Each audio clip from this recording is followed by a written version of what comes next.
내가 지나왔던 모든 시간이, 내가 걸어왔던 모든 순간이 당연한 것 아니라 은혜였어. 아침 해가 뜨고 저녁에 노을, 봄의 꽃향기와 가을의 열매, 변하는 계절의 모든 순간이 당연한 것 아니라 은혜였어. 모든 것이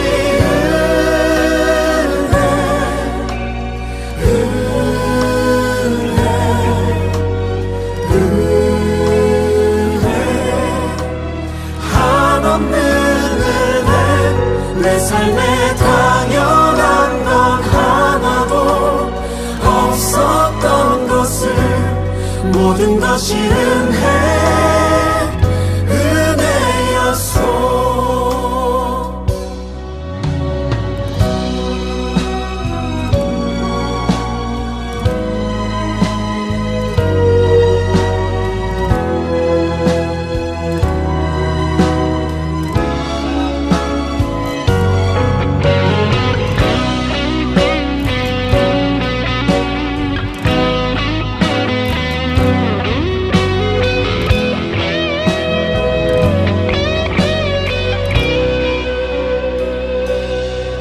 내가 이 땅에 태어나 사는 것, 어린아이 시절과 지금까지 숨을 쉬며 살며 꿈을 꾸는 삶, 당연한 것 아니라 은혜였어. 내가 하나님의 자녀로 살며 오늘 찬양하고 예배하는 삶, 복음을 전할 수 있는 축복이 당연한 것 아니라 은혜였어. 모든 것이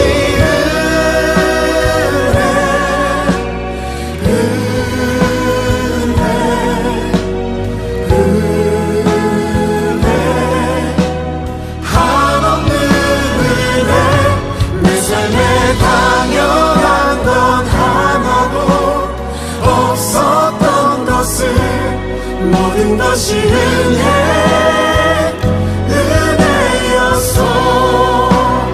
모든 것이 은혜.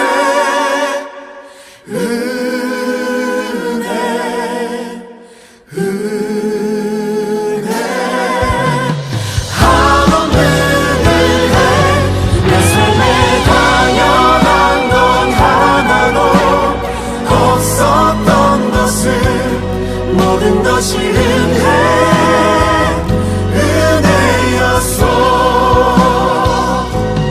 모든 것이 은혜였어.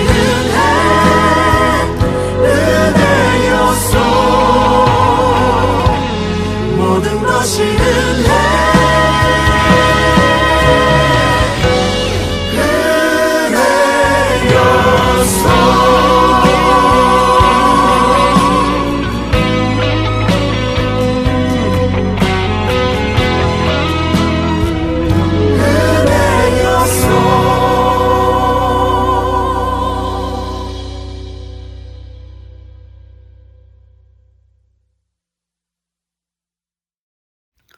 오늘 우리에게 주신 하나님의 말씀은 로마서 8장 22절에서 28절까지의 말씀입니다.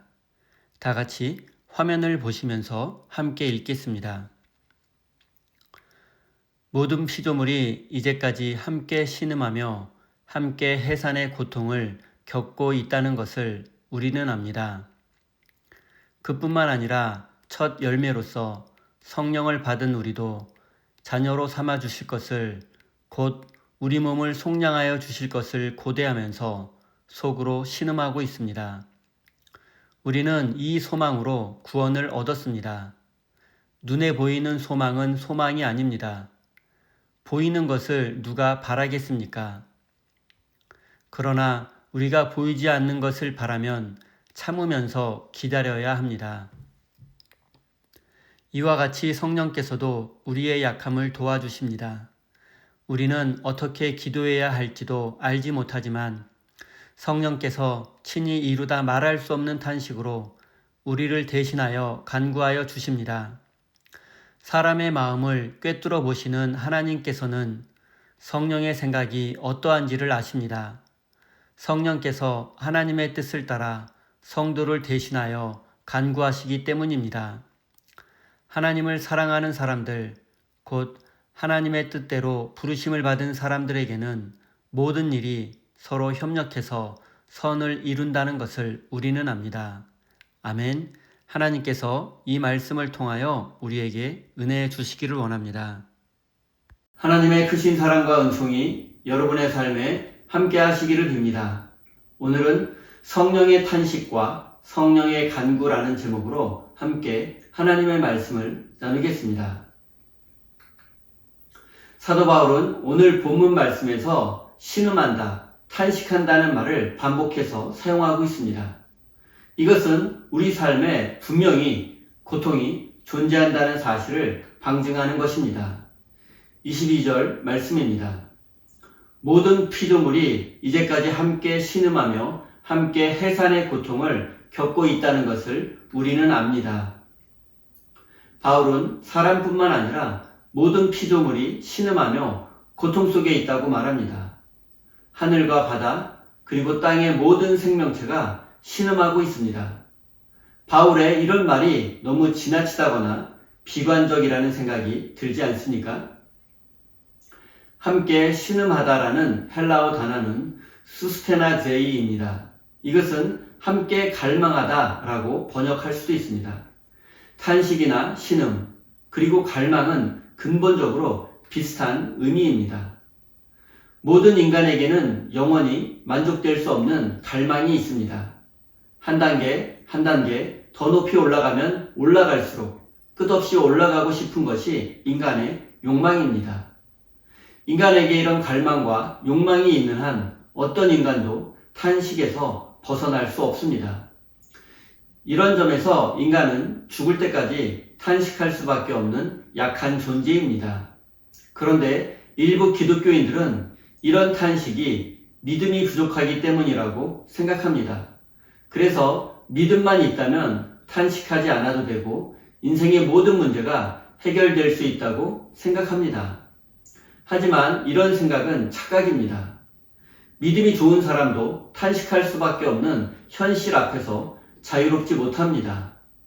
23절입니다. 그뿐만 아니라 첫 열매로서 성령을 받은 우리도 자녀로 삼아 주실 것을, 곧 우리 몸을 속량하여 주실 것을 고대하면서 속으로 신음하고 있습니다. 사도 바울은 성령을 받은 그리스도인의 삶에 탄식과 신음이 존재함을 분명히 밝히고 있습니다.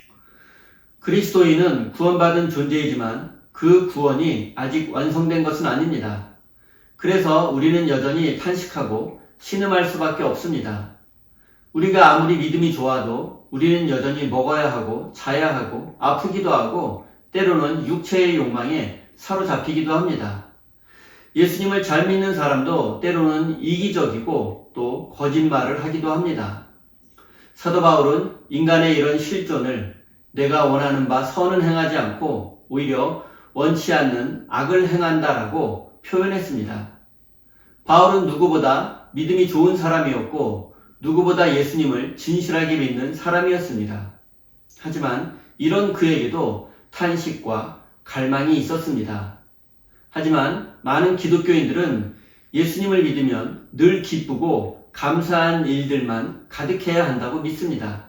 한마디로 예수 잘 믿으면 만사형통해야 한다고 하는 것입니다. 그런데 정작 현실이 그렇지 못하니 예수 믿어도 별 다를 게 없다고 생각하고 믿음을 포기하는 사람도 있습니다. 그리고 일부의 사람들은 이런 현실을 받아들이지 못하고 인정하지 못합니다. 그래서 그들은 잘못된 길로 빠지고 맙니다. 그것은 바로 자신들이 구원받았다는 사실에만 집착하는 것입니다. 나는 믿음으로 구원받았으니 탄식할 수밖에 없는 현실의 모든 문제가 해결될 것이라는 착각입니다. 25절 말씀입니다. 그러나 우리가 보이지 않는 것을 바라면 참으면서 기다려야 합니다. 사도 바울은 우리의 탄식할 수밖에 없는 현실이 한순간에 해결될 것이라고 말하지 않았습니다. 기도하고 믿음이 좋은 사람에게는 한순간에 모든 것이 해결될 것이라고, 만사형통할 것이라고 말하지 않았습니다. 오히려 우리가 참으면서 기다려야 한다고 말씀합니다. 지금 우리 눈에 보이지 않는 하나님의 영광과 하나님의 나라를 소망하면서 우리의 구원을 기다려야 한다고 말씀합니다. 참고 기다리는 것은 기독교 영성의 핵심입니다. 편안하게 카페에 앉아서 차를 마시면서 기다리는 것이 아니라 탄식할 수밖에 없는 현실 속에서 인내하며 기다려야 합니다. 기독교인은 이런 답답함을 견뎌내야 합니다. 잘 참고 잘 기다리는 사람이 좋은 믿음의 사람입니다.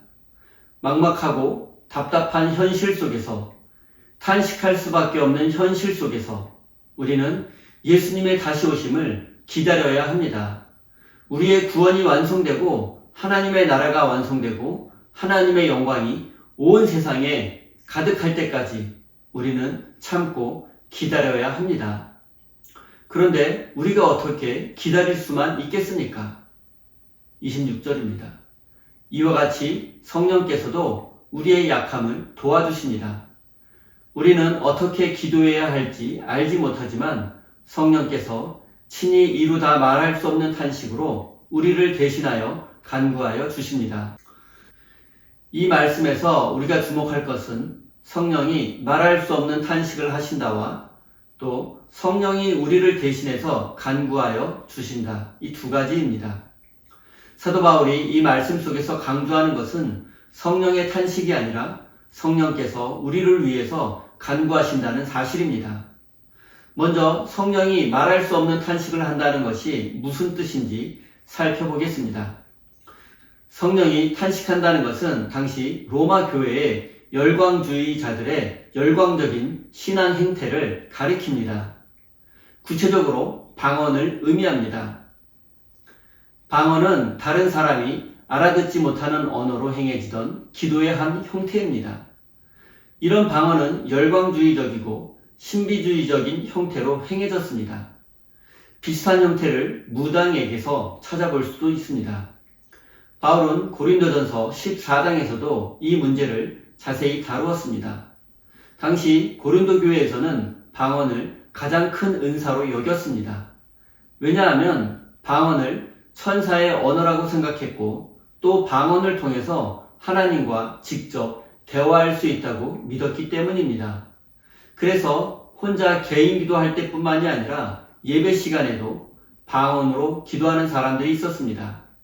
그런데 방언 기도는 주로 열광주의적인 형태로 행해졌기 때문에 몸을 심하게 흔들거나 큰 소리로 알아들을 수 없는 소리를 지르거나 또 스스로 자해하는 경우도 있었습니다. 그리고 이 방언 기도 때문에 예배의 질서가 무너지게 되었고 다른 사람들이 온전히 예배에 집중하지 못하는 경우도 발생했습니다. 그리고 결과적으로 방언 기도는 당시에 복음을 전하는 데에도 걸림돌이 되었습니다. 사도 바울은 이런 현실을 바라보며 성령이 탄식한다고 말했습니다. 이런 배경 속에서 바울은 고린도전서 14장에서 이렇게 말했습니다. 깨달은 마음으로 5마디 말하는 것이 1만 마디 방언으로 기도하는 것보다 낫다고 했습니다. 어쨌든 바울은 성령의 탄식이라는 표현을 사용하여 당시 교인들의 열광주의적 신앙과 신비주의적 신앙에 대해서 경고하려고 했습니다. 방언으로 대표되는 열광주의적 예배 형태와 맹목적이며 신비주의적인 신앙은 올바르지 않다고 경고한 것입니다. 사랑하는 성도 여러분, 성경이 우리에게 강조하는 것은 성령이 친히 우리를 위해서 간구하고 계신다는 사실입니다. 성령께서 친히 우리를 위해서 간구하시는데 우리가 무엇을 두려워하겠습니까? 어찌 탄식하며 세월을 낭비할 수 있겠습니까? 어찌 포기하고 절망할 수 있겠습니까? 사랑하는 우리 세임교회 성도 여러분, 우리는 인생의 고난과 고통 앞에 탄식할 수밖에 없는 연약한 존재이지만 성령님께서 우리를 위해서 친히 간구하고 계신다는 사실을 잊지 마십시오. 성령님의 기도가 우리를 진리의 길, 생명의 길로 이끄실 것을 믿고 그 길을 따라 걸어가는 참된 믿음의 사람이 되시기를 예수님의 이름으로 축원드립니다. 우리 다 함께 주신 말씀 가슴에 새기며 기도의 자리로 나아가겠습니다.